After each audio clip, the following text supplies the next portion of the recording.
Hi everyone, in front of me I've got BLACKVIEW A80s and let me share with you how to set the camera timer on this device. So let's start with opening the camera app. And currently we are in the standard photo mode, so we can take a look at this option bar, and on the second position from the right we've got the timer, so let's tap on it. And here we've got 4 different options, so off, 2, 5 and 10 seconds delay. So let's simply tap on the option like to use. I'll choose 10 seconds delay. As you can see, and the icon changed slightly, and it right now it shows us the timer the same. Here we've got this additional icon let's say in the middle of the camera.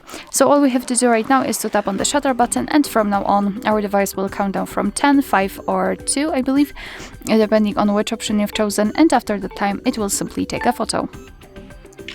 Okay, of course you can turn this option off just by entering this option again, so just tap on the timer and tap on this icon without any kind of countdown applied, and from now on your device will take photos right after touching the shutter button. Alright, so that will be all. Thank you so much for watching. I hope that this video was helpful, and if it was, please hit the subscribe button and leave the thumbs up.